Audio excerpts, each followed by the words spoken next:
Welcome back, everybody, to another episode of This Is My Bourbon podcast. I'm Perry, and your host, and I am so excited to have sitting down with me two very esteemed guests. They looked like they weren't so sure about that. Mark and Sherri Carter from the Old Carter Whiskey Company. Welcome onto the show, guys. I'm so happy to have you all here. Perry, it's my pleasure and my wife's pleasure to be here. You know, I'm Mark Carter. I think I have the lower voice, but we'll see in a minute. So, thank you, Perry, for having us. Absolutely. Thank you all so much for being here. So, the way that this kind of came about, well, first and foremost, Mark sent me a friend request on Facebook the other day, and I was like, oh my gosh, that's the Old Carter whiskey guy. And he's very friendly. And it just so happened that, and I had asked, do you guys want to come on the show sometime soon? And I go, when are you going to be in Lexington next? and it just so happened that we were coming out. It was 2 days after we Exactly. communicated, which was just extremely serendipitous. So no better time, no better way for that to happen. We're sitting in the Old Carter Whiskey tasting room in Justin's House of Bourbon currently, which you guys had a huge hand in not just a huge hand, but this was your baby, basically, putting all of this together. Yeah, it was actually we met the Justins a couple of years back. In fact, we met them at a Bourbon Mafia we had the inauguration of the first brand that we had, and they were there, and we hit it off. And we told them if they ever got to California to come see us in the wine country. And sure enough, a few years later, we get a kind of a call that they're coming down the hill and they're going to be in Napa Valley. And Sherri goes, "Who are these guys?" That's not entirely true. Close, but Sloan really liked Sherri right off, and JT, and we got along really great. And their actual van, they were bringing back some bourbon and from the West Coast and dropping some off, and it broke down, and they were there for 3 weeks in Napa Valley, and we got to be family, basically. Well, that's fantastic. So when I'm sure that, when Justin's was opening, they said, what do you guys want to do here? Right? And this was just kind of your vision? Well, we were thinking about having a clubhouse for, maybe doing some memberships and ambassadorships for Old Carter. And we might need a nice little house that we could have where people would come and, and we could entertain. And they said, well, we're looking for a commercial building to put this little kind of shop in with, these old dusty bottles. Maybe we can do something together. And so we shifted gears and started looking for a commercial building. And in one day, we found this building, and we put an offer in on it, and we bought the building. And it's a beautiful old building. And if you guys have never been down to Justin's House of Bourbon, I highly encourage you to do so. Of course, located in Lexington, Kentucky, over on Jefferson Street. And, definitely stop by. It's a great time. But anyway, we're not necessarily here to talk about Justin's House of Bourbon. We're here to talk about the Old Carter Whiskey Company. And let's kind of start from the very beginning. So let's talk first and foremost about how you all got into whiskey. How did you guys get into drinking bourbon? Sherri got me into bourbon, actually, even though my grandmother on my side, my dad's side, is from Somerset, Kentucky. So I think it's in our DNA, actually. Okay. The whiskey part. But I didn't drink a lot of whiskey. I was drinking a lot of wine. Yeah. And I was a Manhattan drinker when Mark met me. Maker's Mark, because it had my name in it, and she was always thinking of me. It's about, 17, 18 years ago? That is correct. Yes. So, It's all my fault. Yes. In the best way, right? She's Okay. a bad influence on me. I was really very, very sweet, Uh-huh. My wife is the same way, so look, don't worry. So I think that was the beginning about 20 years ago or 18 years ago when we started doing Manhattans. And then we worked our way through and got to know people. And I was lucky enough to have a winery in Napa Valley, and I was making wine for other people, we do custom crush because we have a very small brand called Carter Cellars, makes about 2,000 cases. But over the years, we were able to buy a winery, and the winery can make 25,000 cases. So we make about 23,000 cases for other people at our winery. And at the beginning, when we bought the winery, we were looking for custom crush clients because without that, we were losing quite a bit of money every month. And so we wanted to stop that. And so I went out and talked to all my friends that had inns and taverns and said, we could make some wine for you. And one of them just so happened to be here in Kentucky and had an inn they've had for 100 years. And I've known Chuck Dedman and his son Dixon, and Dixon wanted me to make some wine for his tavern, a little red wine, a little white wine. And I said, well, we could do that, but your dad told me a story a long time ago that you guys used to make bourbon, and we should do that instead, I think, bring your brand back. And so that night down in Austin, Texas, we decided to hatch the plan to start making bourbon again. And we just fell in love with it. We fell in love with Kentucky and all the people here. And so, we have now so many friends here. And Sherri can tell you a little bit more, that when that brand sold, we basically weren't done. We didn't want to be done. And so Sherri ends up, saying, I want to continue. I said, well, we can do it again. We can start our own brand. We'll be Old Carter. Because I'm old and you're Carter. Yeah. As the designer of the package and being very involved, of course, in what's inside the package, you really feel like it's a baby, it's a child. Absolutely. So we're very, very attached to all of our children here, and yes, so I did all the package design and label design. The horse on our label is actually the original woodcut is here in the room with us. Oh my gosh. So that's a woodcut that I created about 20 years ago, and it happens to be the first piece of artwork that Mr. Carter purchased from me while I think he was stalking me outside my art studio. Maybe. Maybe. You guys clearly have that story down to a T, by the way, because it sounds like you've rehearsed it a couple times. We live it every day, Perry. It's still happening. So are you a graphic designer and artist by trade then? Yes. Yeah. So I am do I. actually. Cool. Yeah. The paintings are mine in the Okay, room. And, great.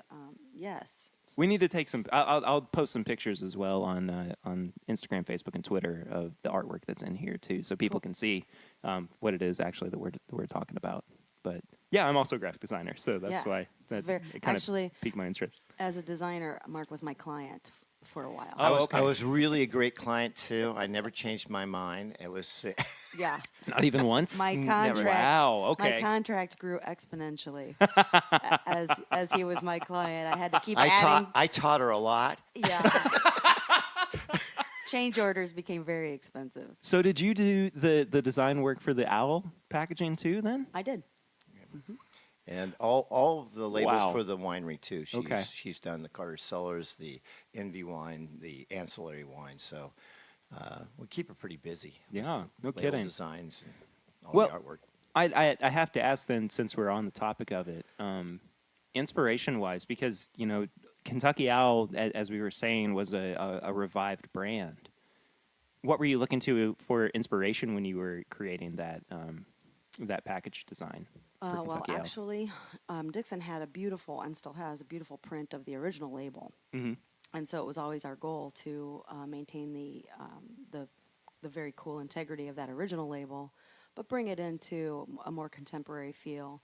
And it was very basic. Obviously, the techniques and printing processes at that time were very simple, but gorgeous. And we loved the elements that were on the label. Absolutely. So we just wanted to enhance it and kind of bring it to today's times. I gotta say, I've always been such a fan of the design work of not just Kentucky Owl, but the old Carter labels too. So being able to sit down with you is actually really, really cool for me. Thank you. And being Thank a you. design nerd as well. I mean, it's just really nice. I should add, actually, then that a big inspiration for the old Carter label, we really wanted to pay tribute to Mark's family from Somerset, and really have something on the label that had to do with a sense of working the land. And so as a designer, you go through several, versions of things. So I started out, and I was Trust me, I know. doing all Yeah. these renditions of, I was trying to do a horse with a plow with a guy behind it, but I wanted to make it look like an etching.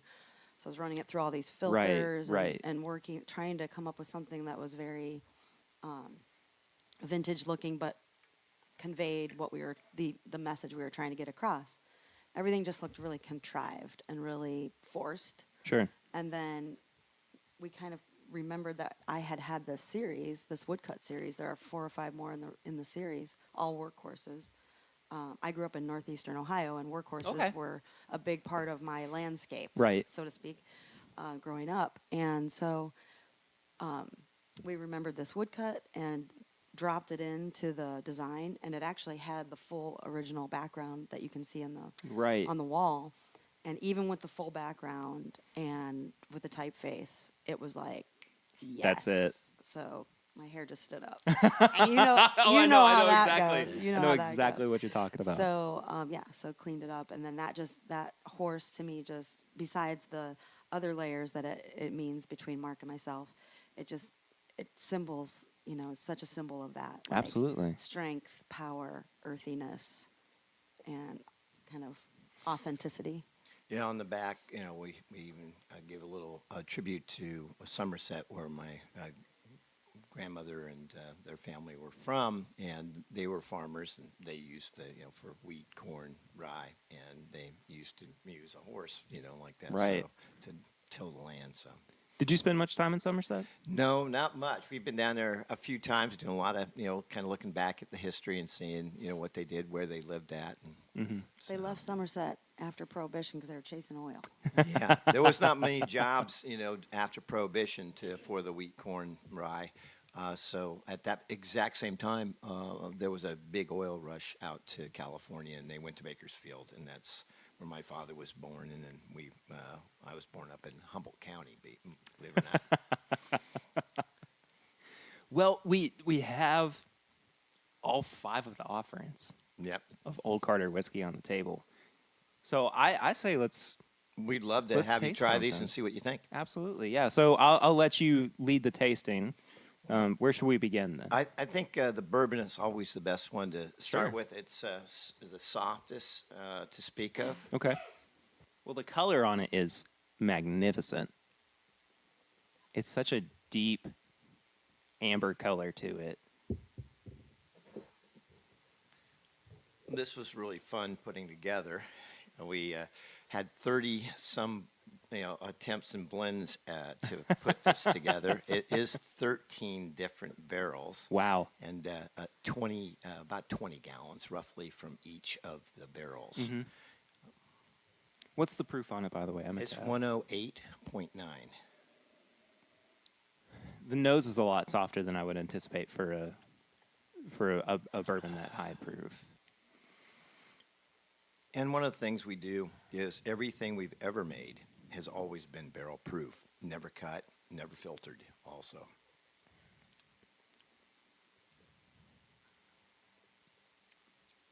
That is delicious. Thank you. Absolutely. It has a real rich sweetness to it as well, which you don't Thank find you. on a whole lot of bourbons, especially at that high of proof. But my goodness, that is absolutely delicious. Thank you, Perry. That's what we're always looking for. We're always looking for, that richness, that sweetness, Yeah. that depth. And that's what we're chasing all the time. So, as primarily wine drinkers, correct me if I'm wrong in that. Are you primarily a wine drinker? I'm not. Well, yes, okay. I like both. I do. I love big red wines. Right. Big, rich red wines. Cabernet is what Yeah. we specialize in. And I do. You I and do Trey love Zoller. So, how has being a wine drinker influenced the way that you have approached the craft behind your whiskey then? That's a great question. being also a winemaker in Napa Valley And maker, too, yeah. and we've been fortunate enough. We have great vineyards, and it really starts with great grapes and great vineyards to make great wine. And we've been doing it for over 20 years now in Napa Valley, making wines. And one of the vineyards we have is this vineyard called Tokelon, which has more 100 points than any vineyard in the world. And we got on there, and since we've been making the wine from there, these powerful wines, we also learned all about barrels. Now we use French barrels, for great Cabernet in Napa Valley, but we use different levels of toast, not char, but toast. But the barrel has so much influence too, and the wood has so much influence on the wine that we really wanted to bring that out when we started making the bourbon, rye, and whiskeys, how important the wood is with that also. So, and in blending, we blend a lot of the red wines to make our greatest wines. And so we found out that if you have some great parts, to blend those parts, you can even make even a greater, either bourbon or wine or Sure. rye or whiskey. And I'd like to add, I think one thing that's important about Carter Cellars wines is that they are vineyard designate wines. So even though they're all Napa Valley Cabernets, they're coming from different sites in the valley, and they really do show the characters of those places. So I think over the years, you develop a kind of a sensory library of smells and textures Sure. that are attached to those different sites. And when a winemaker can make wine that truly illustrates the place that grape was grown, to me, that's the highest form of the art of winemaking, if they can keep those expressions unique. So I feel like we came to, the whiskey world with a clear sense of having things that are unique and how wonderful that can be. Yeah. Making something that's truly like making a painting. Right. For us, also, every year in winemaking is a different year. It's all about Of course. the weather Of and course. Mother Nature, and so each year is totally different, which we love. You try to make the best from what the vintage gives you, and we're so impressed by what that was. We wanted to do the same thing with our bourbons, rye, whiskeys, that each one is unique. We did not ever want to make the exact same bourbon each year. We wanted to make something unique that was, that really kind of, spoke to us. We said, well, we're never going to be huge. We want to make individual flavors that we love. Yeah. Talk about too the blending process, because you touched on it a little bit, but you said this is a blend of 13 barrels. That is correct. Yep. What went into selecting those barrels? Was it A lot of tasting. sure? Yeah. Yeah. Was it a combination of tasting them individually and blend by blend, or what was just expand a little bit on that too? Well, I'll let Sherri do a little bit of that too, because we do it together. We are really, and we have our certain strengths, which I think together makes for a great, flavor profile and aromatic profile. So go ahead. So we always start by tasting through the individual barrels, of course. Right. And Every then, barrel. Yeah. Then it literally just becomes a game of let's try this combination, this combination, this combination, and so on and so forth. Yeah. And you know what each barrel feels and tastes like by itself, and then it's like cooking. You're Yeah. looking for notes. Like, what note does this? If we know this barrel has these qualities, and we're looking for that, so let's try adding this. Let's add some of this, and then let's add this ratio of it.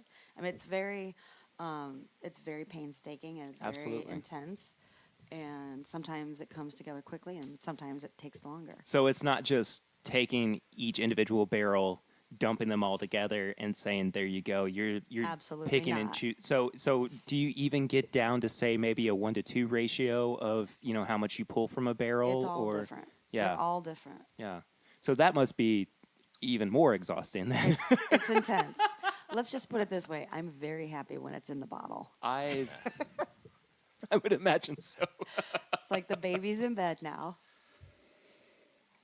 I'm still loving on the bourbon, by the way. Thank I've got a you. little bit left of it, but Thank you. And I think you're going to see with the two ryes that we will pour. Mark was talking about our individual preferences, and I'm always looking for aromatics and complexity and layers and Mark loves. I like power. I like, finish. I like long finishes, I like that richness, deepness, We darkness, both and caramel. we both meet in the realm of definitely we want that wonderful creamy viscosity. Absolutely. And that mouthfeel. And it has it. That's the texture that we're always striving for. One of the things that I didn't point out too, and I thought as I was thinking about this, I found it interesting that this is a product coming from winemakers as well. The legs on the glass as well were so long, and it just so slowly decaying. Thank you. Absolutely. Yeah. We love, that thickness, that mouthfeel, that roundness is always, It's the same way in a wine. If, you can handle a bigger wine. Some of ours are between 15 and 16 alcohol levels, which a lot of people think are pretty big for wine. But if they have all the stuffing in the wine, that balance, the flavor, the extraction, you don't taste just alcohol. And the same thing we feel with actually high proof, bourbons, ryes, and whiskeys. It's something you have to work at. They Oh, don't of just course. roll out like that.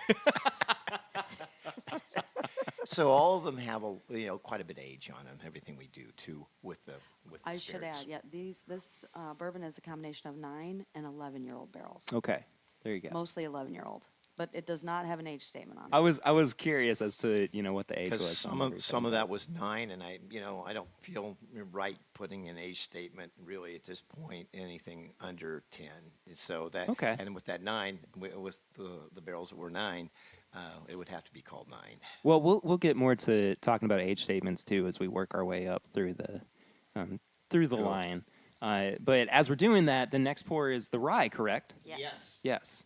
And so this will be the first rye that we had produced, which is batch 1. Mm-hmm. We're making an old Carter suicide over here on the I was side. gonna say, I thought that's what was going on. A new So- blend. yeah. It's delicious.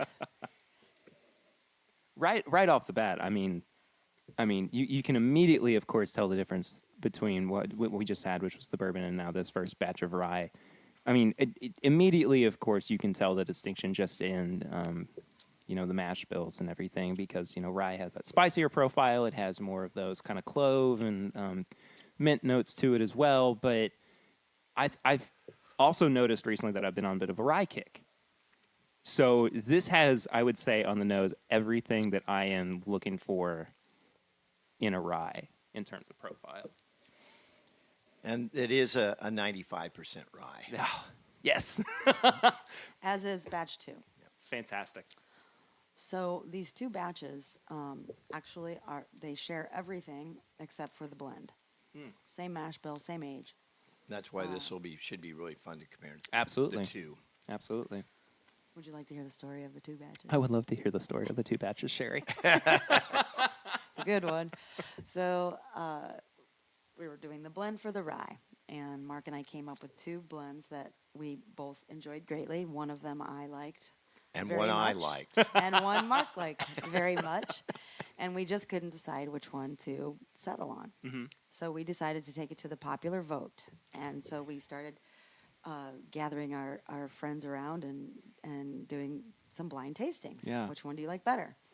Well, much to our dismay, there was no help out there. It was a 50-50 split. I was expecting that. I was fully expecting It was a that. darn 50-50 split. So it was very unhelpful.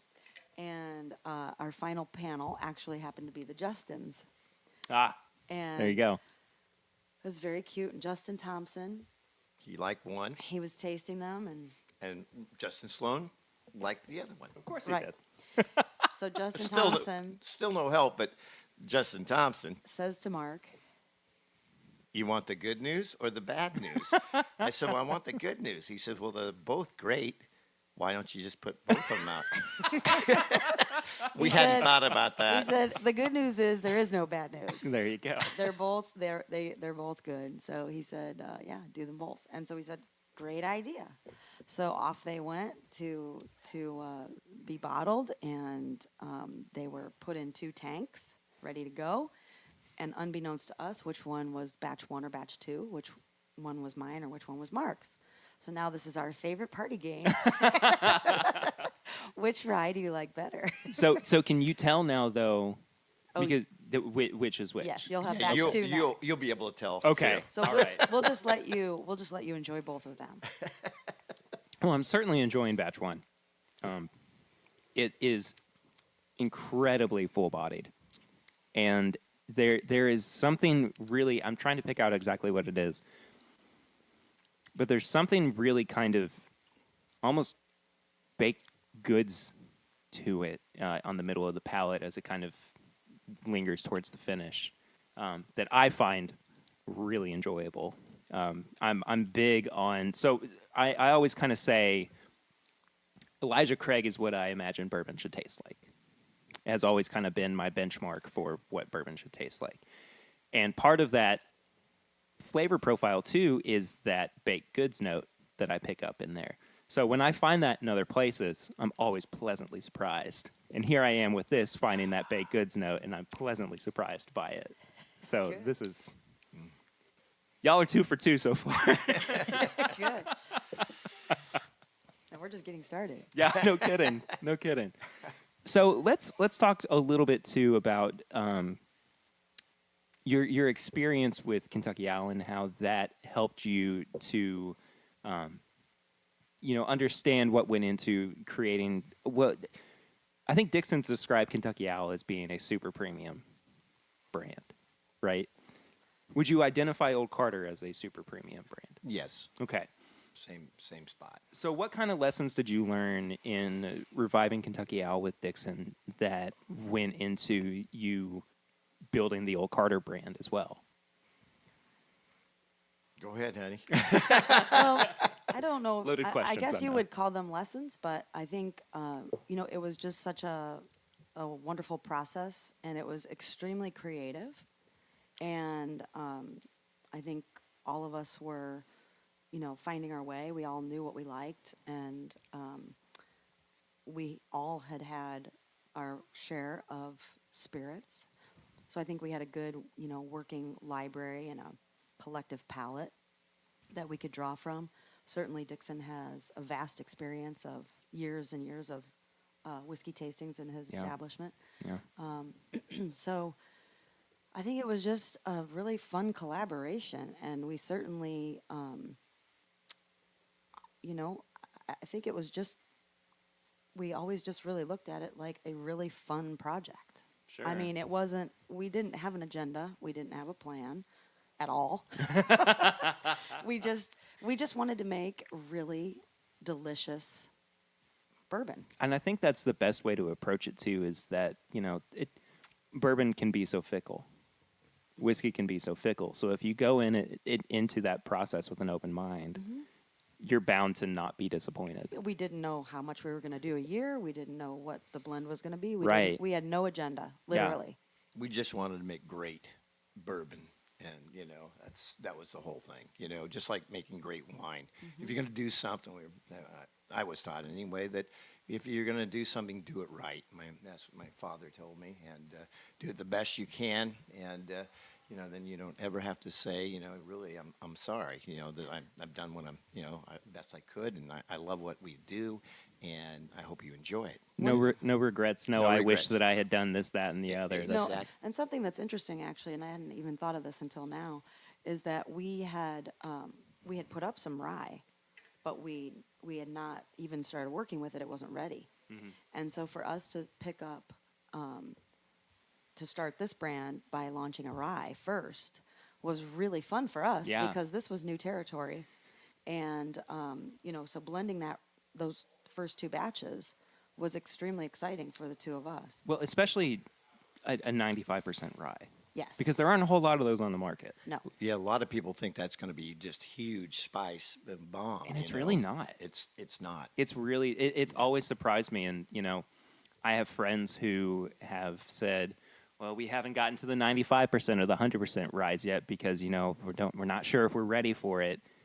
But, I mean, if you're listening to this and you have never tried that high of a rye mash bill, I would highly encourage you to do so because it's such a pleasant and different experience from other rye whiskeys, even high rye bourbons.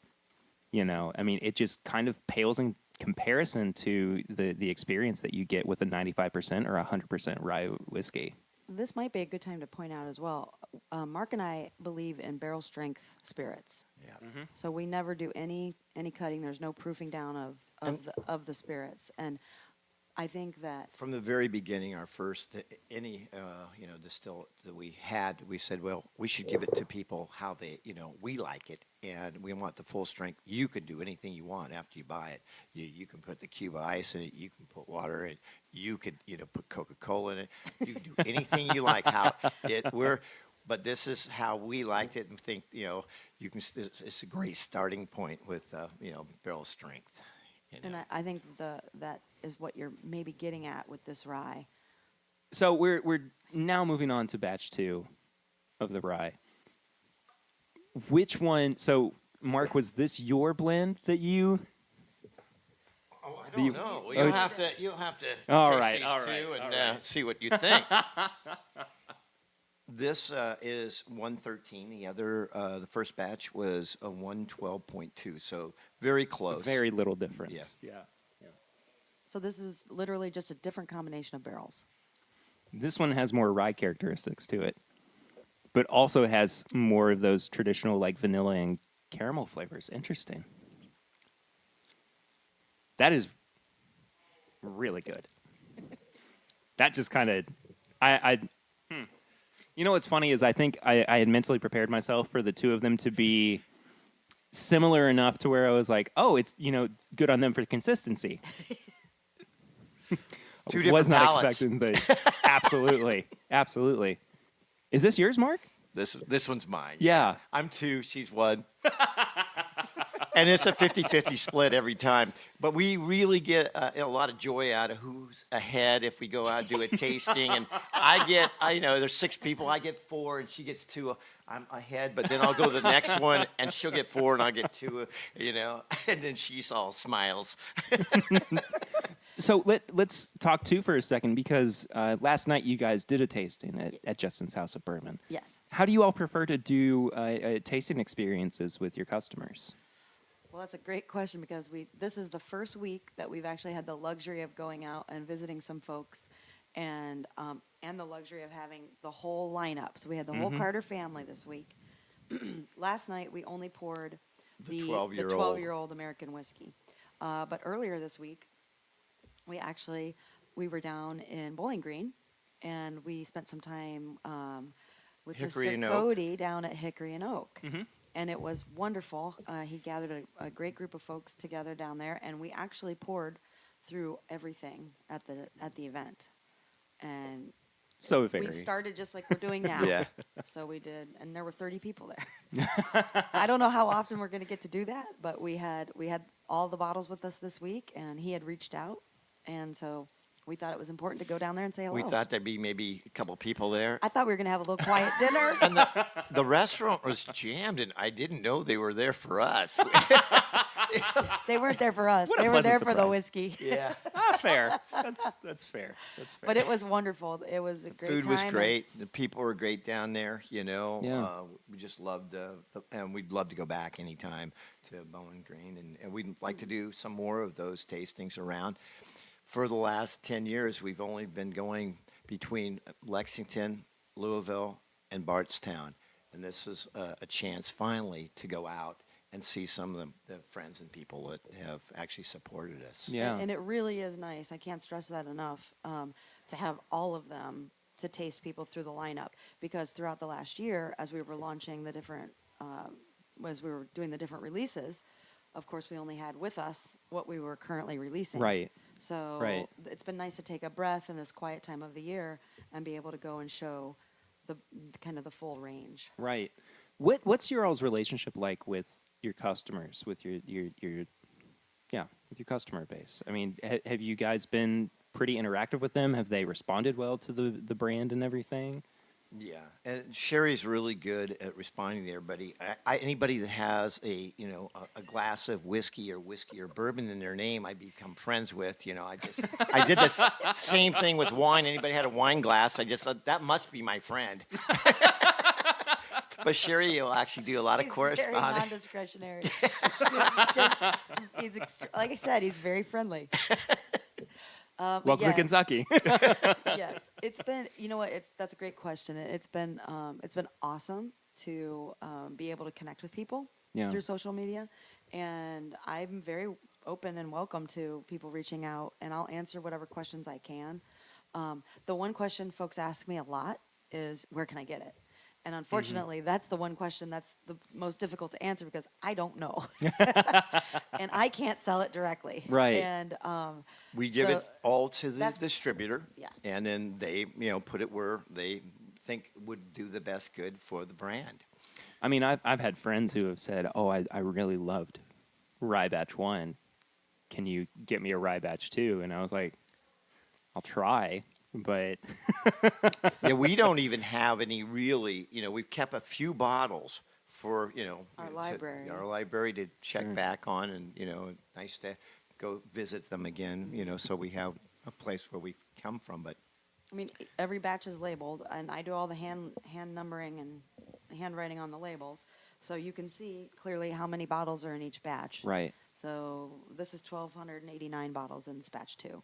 Batch 1 was 1,269. The bourbon was 1,567. That's not a lot. That's not a lot. I know. Ultra limited, super premium. I mean, that and is it's all in Kentucky. We don't, have it anywhere else. yeah. This is Kentucky only, and we loved being right here. That's why we came back to do this. So let's move on to now the 12 and the 27 year, Yeah. which you all announced last year was coming out, and now it's here. And I think I might have had the 12 year before, actually here at Justin's. Only been out since December. Then maybe not. I can't remember. By the way, I want to point out, Sherri has moved on from letting Mark pour her glass to pouring her own. Yeah, she doesn't like my pours, I don't think. I do Maybe like a your- little heavy pour. I do like your pours, but we got a day ahead of us here. I call him, or I don't call him. I am a little bit heavy-handed as well, and my friends have now coined it the Perry pour. The Perry pour. Yes, Mark's known around our house as Mark Bottomless Pour Carter. My girlfriends just love him. I just want to make people happy. I do the same thing. It's worth if it's worth pouring, That's it's worth right. sharing. That's And right. The you know, champagne glasses are always full. I love you. Thank you, honey. I love you a lot. I love you too. so this is a whiskey. This is not a bourbon or a rye. That is correct. right. Let's talk a little bit too about the craft that went into this one. This was much easier actually than some of them. This only took like eight tries. Actually, it was because it only took 8 attempts. We second guessed it like crazy. Yeah. Oh, I would have too. And I it was totally like, understand that. we can't be this happy with this yet. Right. Right? And this was what we did after the bourbon, which was the 31 attempts and 13 barrels. And Yeah. So, yeah, this is. Have you seen what the proof is? No. Okay, good. So Okay. you're tasting it, and now you have a good palate, and you Well, should thank tell you. us what All right. you think All right. Here we go. the proof is on. Based on the nose, it doesn't seem like it's a extremely high proof, but I haven't tasted it yet. So before I get to the proof, the mouthfeel is unbelievable.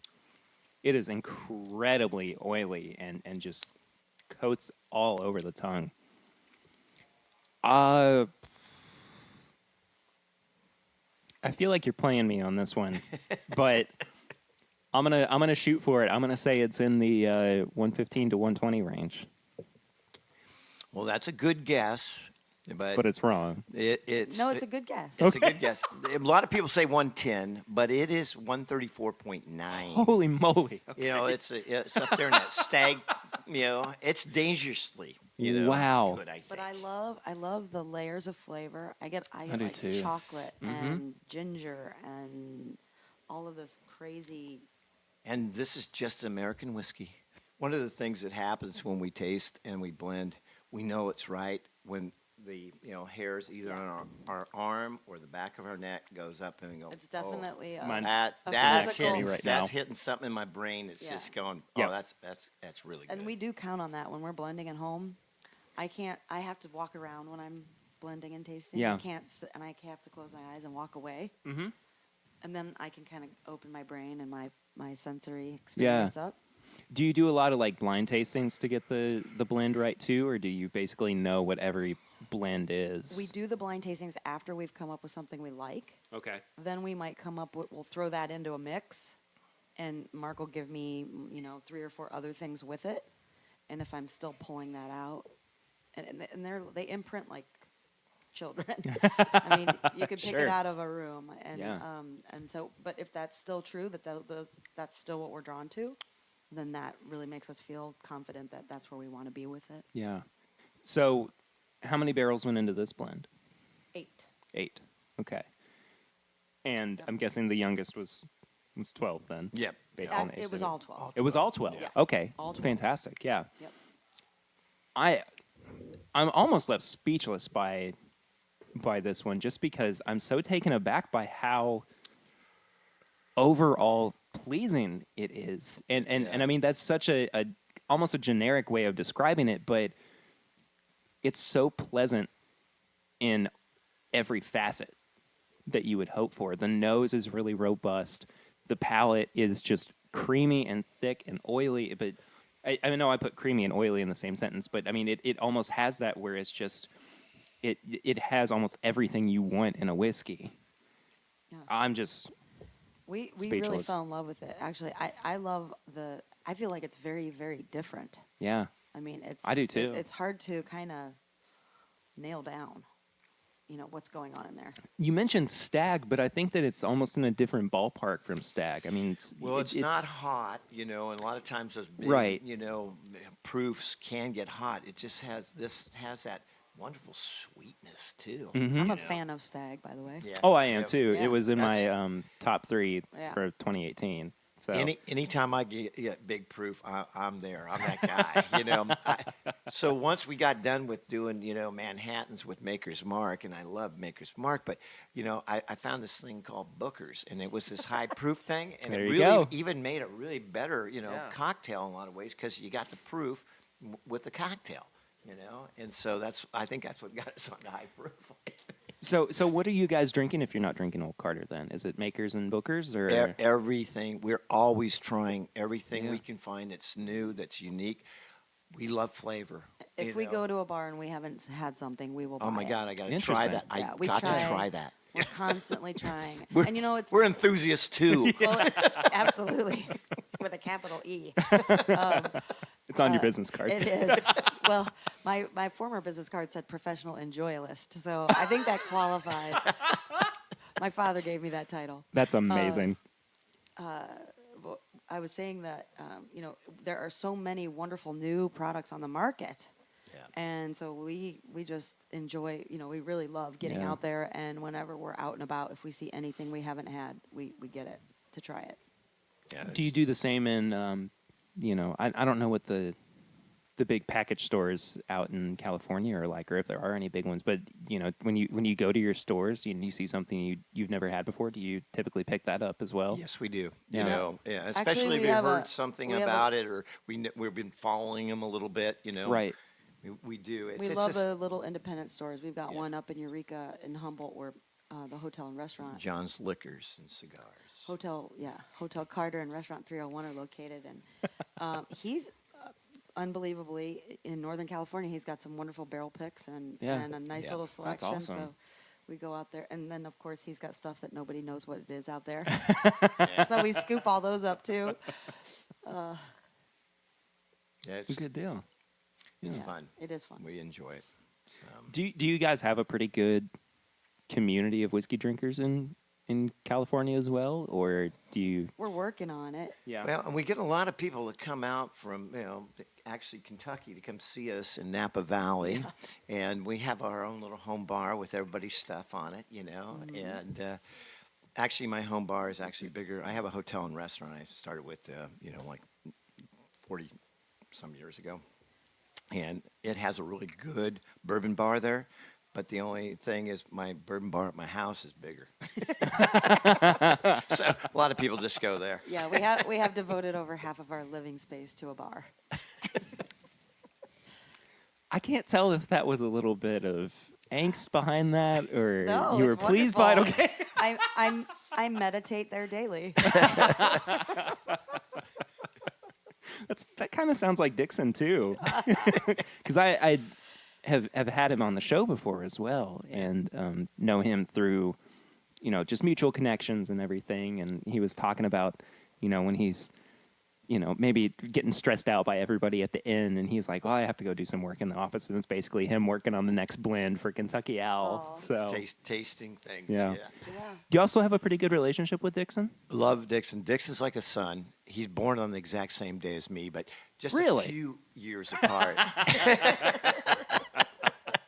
Yeah, it was funny when he was drinking some wine. He was going to celebrate a birthday, and it was around my birthday a few years back. And I said, "Well, whose birthday is it, Dixon?" And he said, "Well, it's mine, actually. I'm going to pop open a bottle of Carter Cellars." And I said, "Well, when's your birthday, Dixon?" And he says, "May 21st." And I said, "Well, that's my birthday too." It really is, and it was pretty crazy. That's so bizarre. Kindred spirits, I guess. Absolutely. Yeah. And he's an innkeeper. I'm an innkeeper. Exactly. We have totally a lot in common. And it sounds too that you all kind of have this just kind of general sensibility of family relationships too. Absolutely. Yeah. How has family played into the way that you all have branded yourself with Old Carter? Well, Sherri is, it's just her and me, and it's doing Old Carter, and it's really fun, I have actually two kids, but they're not involved in this brand at all. So it's something for Sherri, and so. Were there whiskey drinkers before you all? I don't know. What do you think, Annie? That's a great question. No.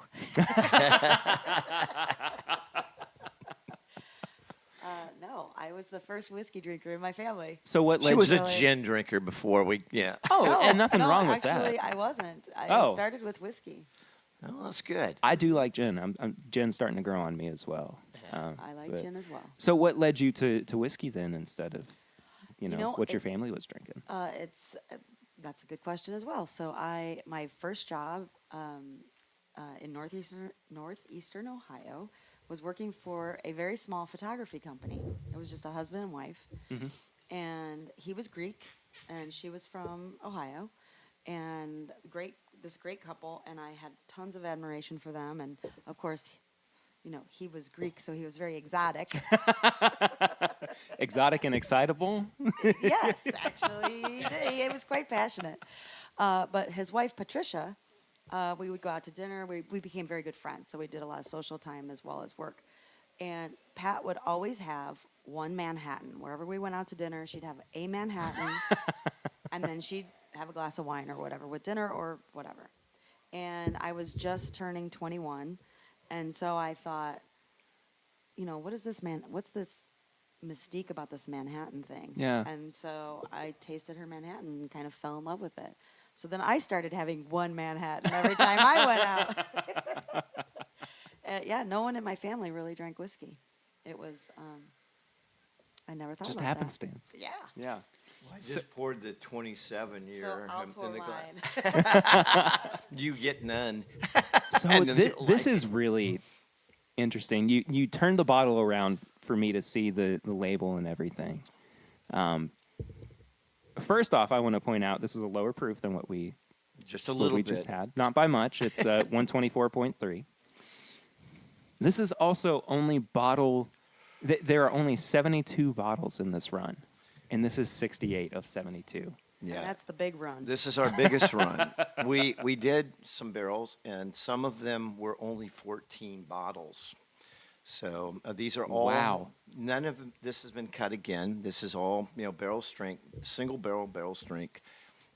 27-year-old, which again, we could have, you stretch it out. You could make a small batch. You could do things like Yeah. that, but we just felt these were so special by themselves.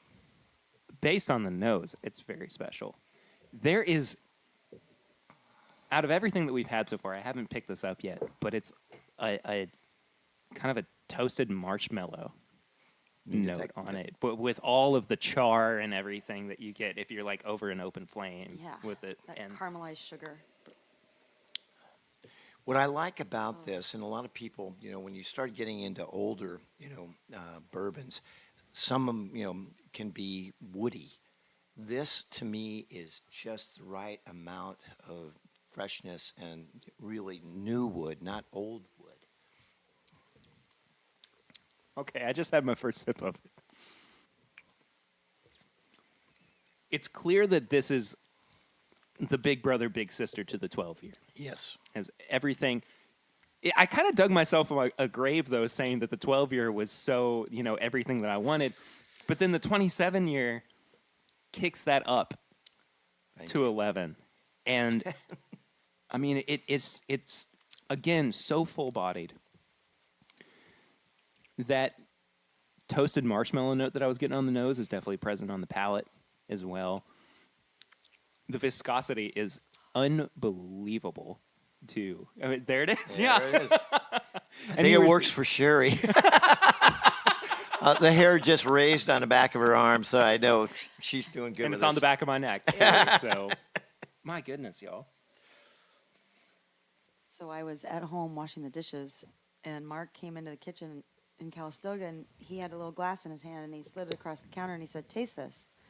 And I said, "What is it?" And he said, "I'm not Just- telling you. just taste it." it." That's the best way to do it. Okay. I tasted it, and I looked at him, and Oh I my said, God. "I don't care what this is, but we've got to have it." Mm-hmm. And And it was was this. the sample of this 27-year-old. Holy moly.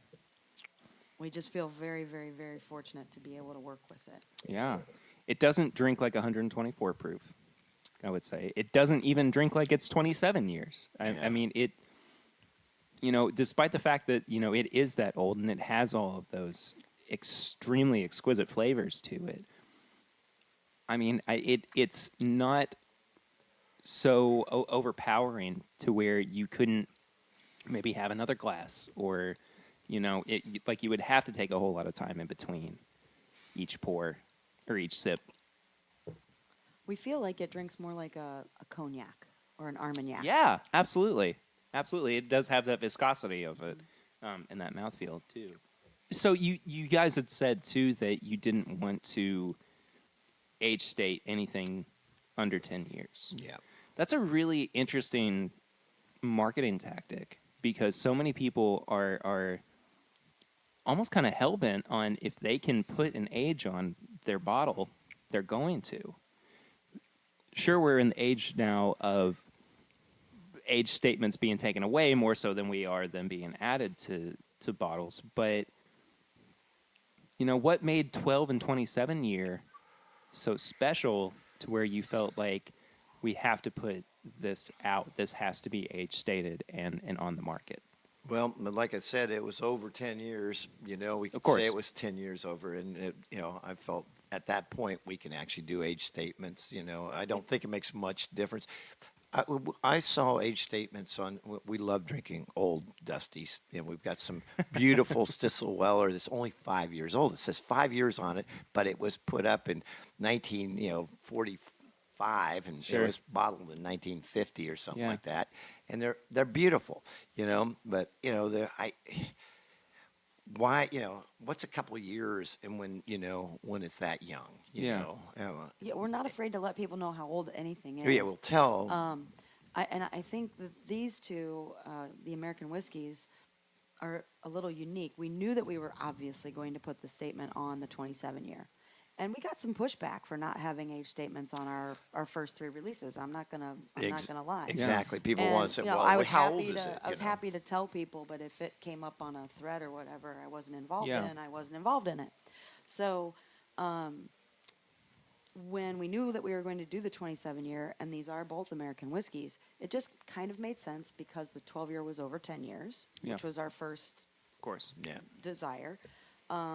Why not put that on there? Yeah. Because these two are kind of like sisters, and then the decision to release them at the same time, it just kind of made sense visually.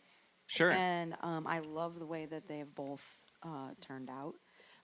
obviously this is barrel number 9 that we're sampling. We also released barrel number 2 and barrel number 5.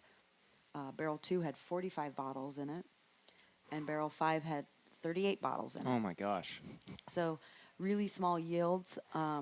Also very delicious. I wish we had all 3 for you to try today. I'm saying that in a selfish way. I'd like to try the 2 and the 5 again right now. I mean, you've also said that, and you've been very gracious with the amount of pours that you've had for me on this. But look, I got to be honest though. This is easily my favorite out of.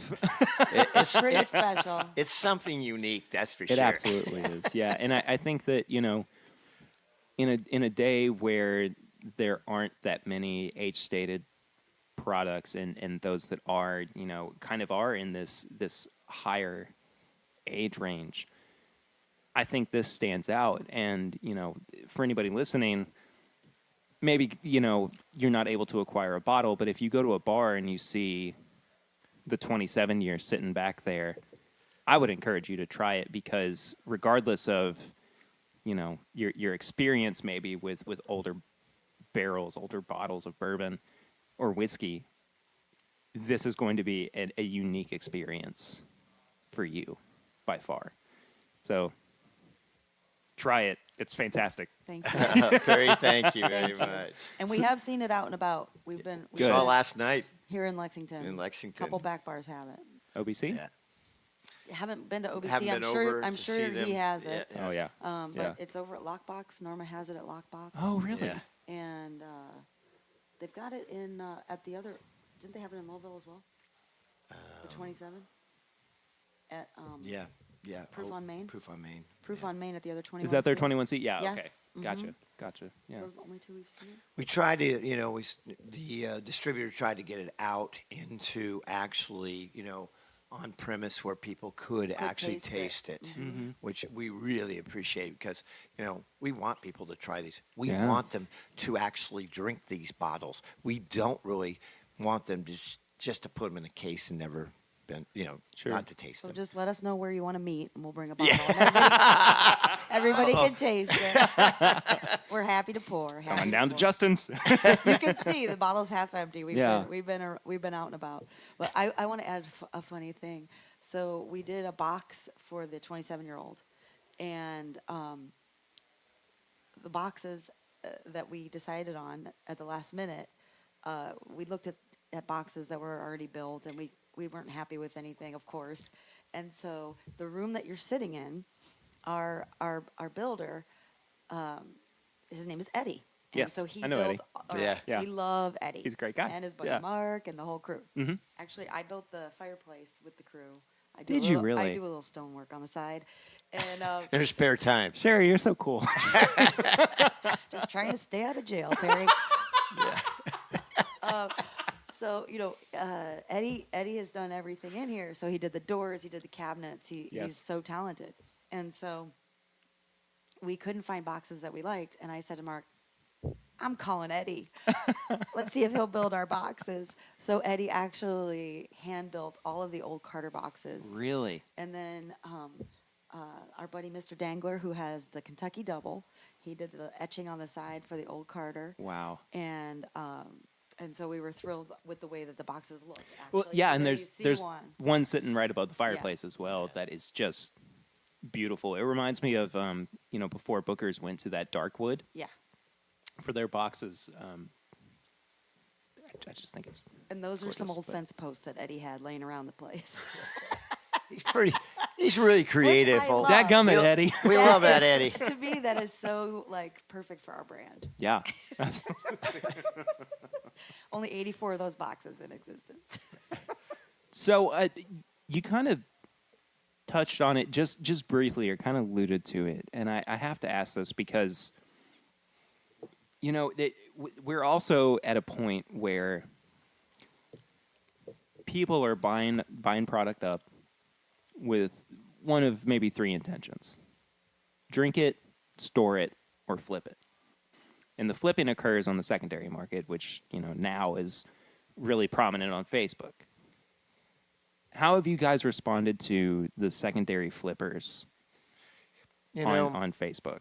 I don't have a problem. Like I say, after you buy a bottle, It's your from, property. It's your property. You can do anything you want with it. You know. Yeah. I hope you enjoy it, though. That's really what we're trying to do is make a product.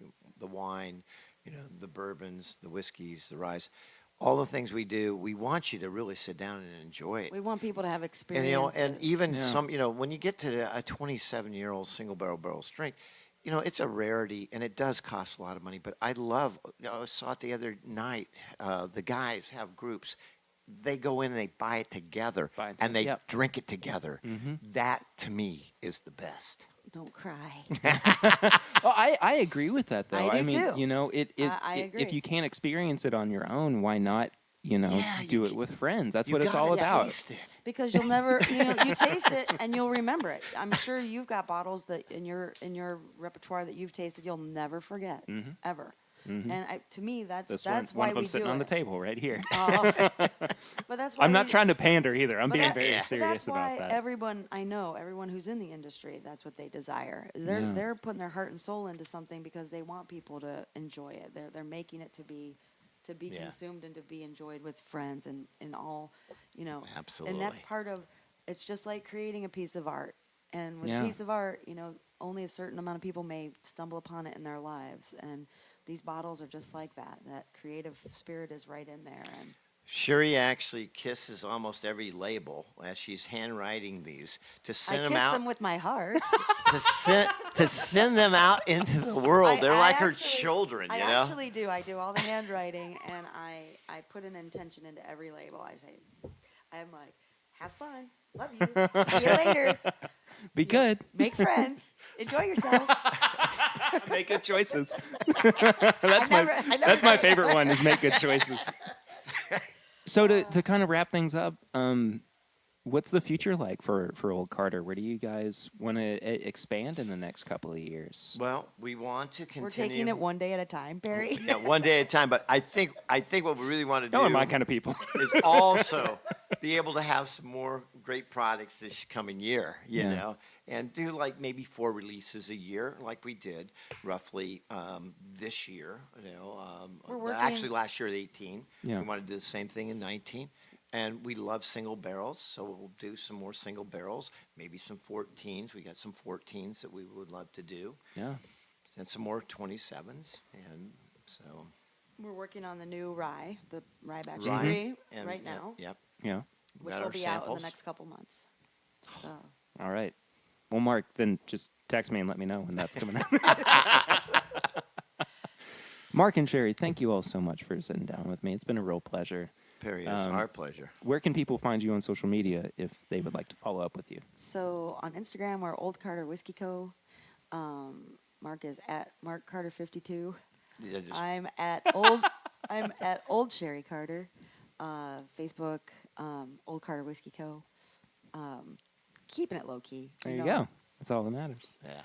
Well, again, I just want to say thank you all so much for being on. It's been our pleasure. Thank It's you so so much. It's fun. been so much fun. It's been a Absolutely. really Yeah. great pleasure and an honor. Yeah. Thank you. And Uh, actually, you're our first tasting in this kind of a setting. Yeah. So maiden voyage for tasting. There we go. More to come, maybe. Recorded tasting. It's I all love on it. record now, honey. I love it.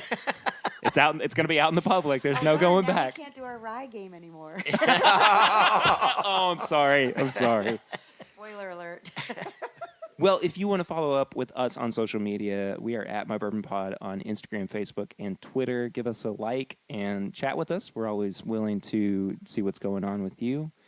Let's see what else. Bourbonshop.threadless.com is where you can find all of our merch and apparel. We have a free shipping promotion going on until the end of January, I believe. Patreon.com/MyBourbonPodcast is where you can become a patron of the show for as little as $1 a month. You get free content. You get exclusive shows. You get to vote on what's going to be coming up in the next couple of episodes. That's going to be up there probably soon. And you also get things like advanced ticket sales to, say, our very first live show, which is happening in Louisville at the Silver Dollar. And that's going to feature Women of Bourbon. With a crew including Peggy No Stevens, Sarah, who has been on the show from It's Bourbon Night, and then Andrea Wilson from Michter's. And then give us a 5-star rate and review on iTunes. Tell your friends about the show. That really helps us out. And we'll see you next week. Mark and Sherri, thank you all so much again. You just jogged my memory. Oh, yeah? This is how good I am. We have some merchandise. Oh, do you? We do. Okay. So there's a little shop on the website, so you can actually get Old Carter T-shirts and hats and coasters and stuff like that. Well, there you go. Once again, thank you all so much for being on the show. Thank It's been a you. lot of fun. We really fun. appreciate it. Absolutely. I will see you next week. But until then, I'm Perry, and this is my Bourbon Podcast.